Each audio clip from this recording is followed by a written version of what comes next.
poetry slam. And I can't see very many of you, but how many of you are familiar with what a poetry slam is? Some of you, not very many. You might think poetry, and you might think something that you study in school, something that you read and examine and write an essay on, and that's what I thought of poetry until I went to my very first poetry slam, which was an event that people came together to share their poetry, to share their stories, and it blew me away, changed my life, and I want to share a little bit of my poetry and a little bit of my stories with you today. One of the things that we do in London, at the London Poetry Slam, is we show the love. And that's our motto, and I know that sounds really cheesy, and it might feel cheesy the first time you do it, but it starts to feel good after a while. So I need you to put your hands all the way up into the air, JHSSpark, all the way up. Everybody, and on the count of 3, 2, 1, I want you to say, show the love. Ready? 3, 2, 1. Show the love! All right, I hope you're gonna get bigger and better and louder. I know it sounds very strange, the poetry slam and the spoken word, and I know that you probably have just had some bullying prevention activities in the last few weeks, but this poem I really want to share with you, not necessarily for the bullying prevention message, which I do think is important, but because this poem connected me to 3 very amazing, talented young men named Brad, Tibor, and Teddy. I think you guys might be familiar with them.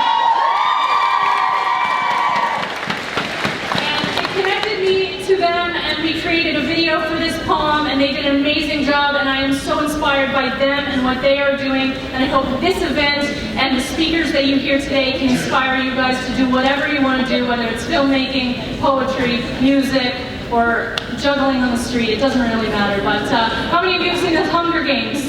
Yeah. To see the Hunger Games? All right. I'm going to use the Hunger Games to speak about something that I feel is very important. So,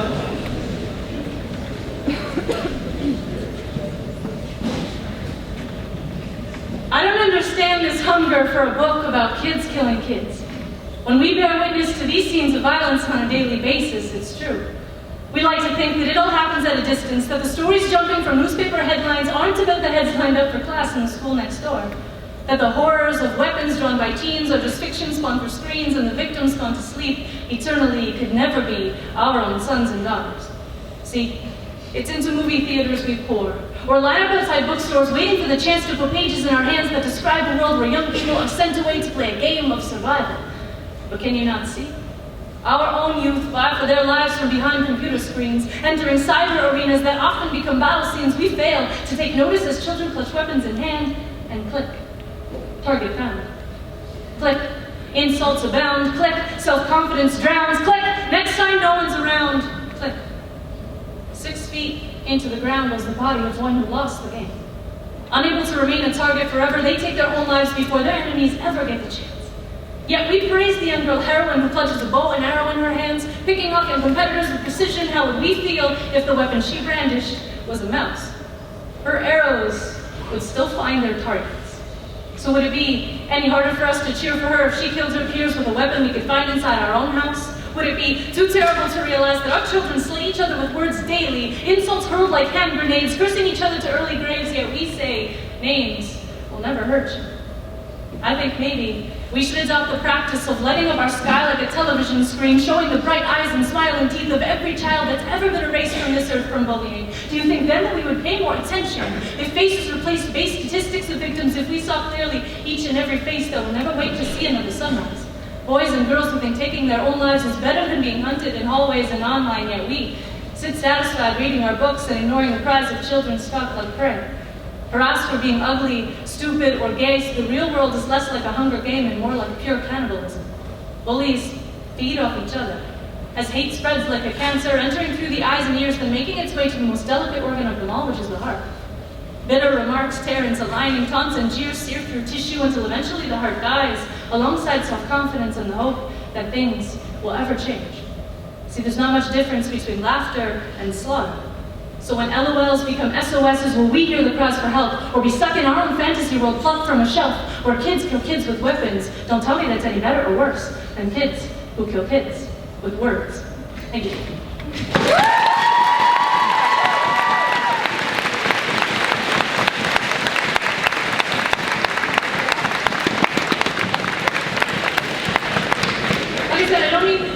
poem to be a downer or anything like that, but when I think about the term spark and the things that spark me in my life and have brought me to this stage today and the numerous stages that I have performed my poetry on, it really comes down to a couple things for me, and those are the messages that I like to share. And the first thing is the things that scare the crap out of you the most, do them. Do them anyway. If you feel like that you feel this drive to try something and do something new and throw yourself out there, do it.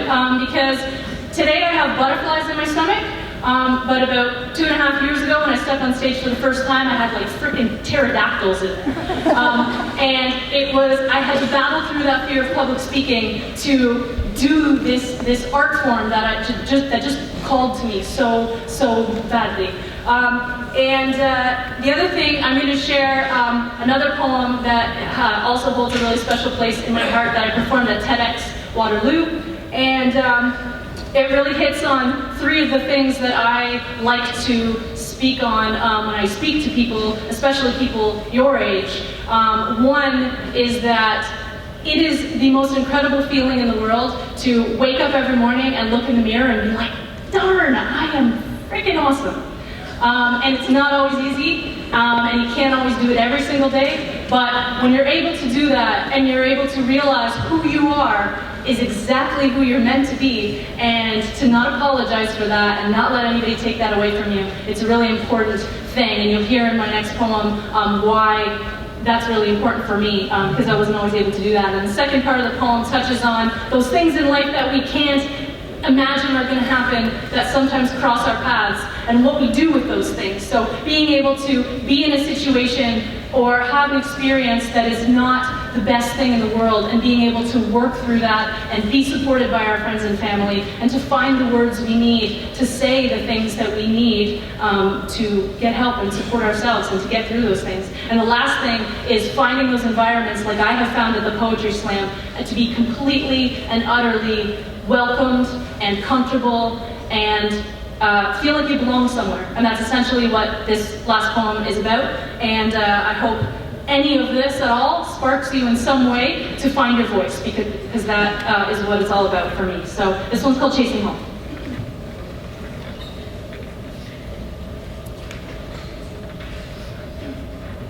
Ask a young child to draw his house. More often than not, he will put pen to page, drawing a square structure with windows and a doorway. He will say, this is my house. Ask a young child to draw her family. She will scribble stick figure silhouettes, crayon creations of siblings, parents, and pets. She will say, this is my family. Yet ask a young child to draw home, and you may find that the picture then shows both. For home is a mix of people and place. There are so many ways in which we define it. Often, the only way we can find to describe it is to say home is where the heart is. So let me tell you where my heart has been. First, picture 2 streets. One lonely set of stoplights marks where they meet. There are no fast food chains or big box stores on these corners, just Karen. Truth be told, I never knew if it was her orange vest or her smile that stopped the traffic. Crossing guard extraordinaire, Karen was just one of the many familiar faces I grew to know in my hometown, a place filled with small-town charm, as infectious as the chicken pox we all caught in kindergarten when people ask where I am from.